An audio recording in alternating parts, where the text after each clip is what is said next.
The pharmacy makes a deadly mistake, gives medication that terminates a pregnancy. Where are the checks and balances? A Nevada woman has been left heartbroken and traumatized after a mistake made by CVS pharmacist. The mistake, giving her the wrong medication, which ultimately terminated her pregnancy. You see the woman there, Timika Thomas. Timika was in the middle of an IVF journey. 2019, Timika Thomas went to CVS to pick up a vaginal suppository. It was prescribed by her doctor. She was given the medication amid her IVF journey because she was exhausted from continuously injecting her buttocks. It started to take an emotional toll on her. Lana Blackstar with the details here. If you have gone through IVF or know someone who has or seen anything about it, you don't just get an injection and then beautiful babies show up perfect and whole and just nothing to see here. It takes its toll, okay? But it's worth it to people who want to have a family, okay? To people who perhaps otherwise can't for whatever reason, their circumstance, their union, their bodies. Mother of 4 in her 30s started IVF after having trouble getting pregnant. And she and her husband decided to pay for the process out of pocket. She had 2 embryos implanted into her body. That right there is success because some people don't get that. Lana Blackstar, again with the details. Now keep in mind, IVF is pretty expensive. Let's look at the charts here. Cost of these fertility treatments. Not everybody can afford it. And even those who can make the sacrifice, it takes a toll on their bank accounts. They have to literally sacrifice other things.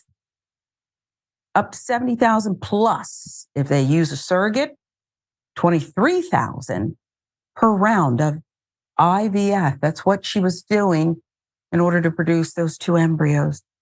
She picked up the medication from a CVS location in Las Vegas. And after taking the medication, said something fell off. Thomas recalled experiencing really bad cramping. It was extreme. It was painful. Things turned grim when she discovered through her research that she was given abortion medication instead of what her doctor prescribed.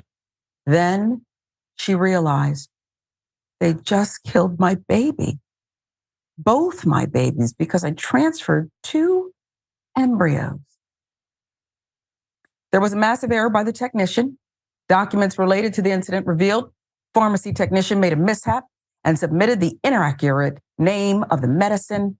According to the report, the 2 pharmacists did not catch the error, including one who didn't consult with Thomas about the prescription.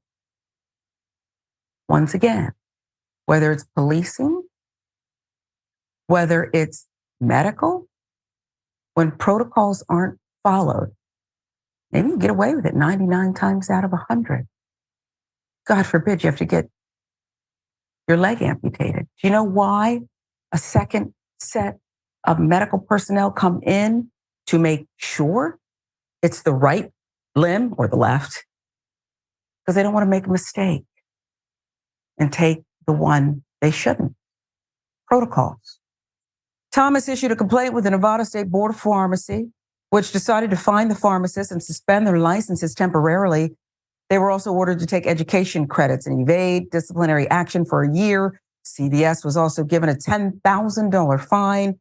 The pharmacists apologized for their error. Nothing else was done for Thomas. This is CVS. Do you know how much money they make? They're not just pharmacies, they're convenience stores, they're mini clinics now. They're clinics. People go there instead of their other hospital, doctor's office. There's mergers. There's the closing of medical institutions. So the CVS, other drug trains can do what they have to do and get paid for it. And they are getting paid. She got nothing but and I'm sorry. All I got was a sorry. It will never be good enough. Timika Thomas said. This is a difficult one for me, Rayyvana, but I meant what I said about protocols. I ran track in college. There was a protocol to do the handoff in the relay race. There was a protocol about stretching, when to eat, hours before the race, the whole thing. That it's meaningless. It's track and field in the larger scheme of this story. But when you don't follow protocols, things happen. We don't have enough, though, pharmacists, Rayyvana. You know, there's a shortage. Anytime I go there, they're always helpful to me, except for one lady. Okay. And I'm going to spare you the story. She was very nasty. Okay. Was I asking for too much? Yes. Was I late? Yes. But I needed the medicine. You know what? You go ahead, react to this. Yeah, I'll just say that this is a devastating story, and I'll just add on because I think you summarized that so perfectly with needing to follow protocol. It was the hubris of this young technician who thought she knew the generic name for the medication. In reality, she confused two entirely different medications and ruined this woman's progress in her IVF treatment and cost her potentially her two kids.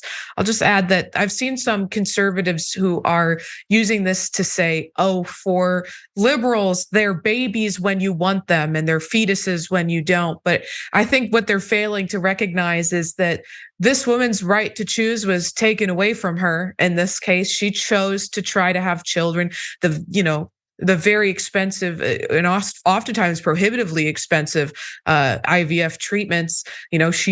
She made that choice about her body, and the choice she made was taken away from her. So I think it's the very same principle that we're fighting for when we're talking about abortion rights. She had a right to choose to have children. She chose that, and CVS took it away from her. That's what happened here. We wish her the best. And if she chooses to have this journey to embark again, we wish her the best.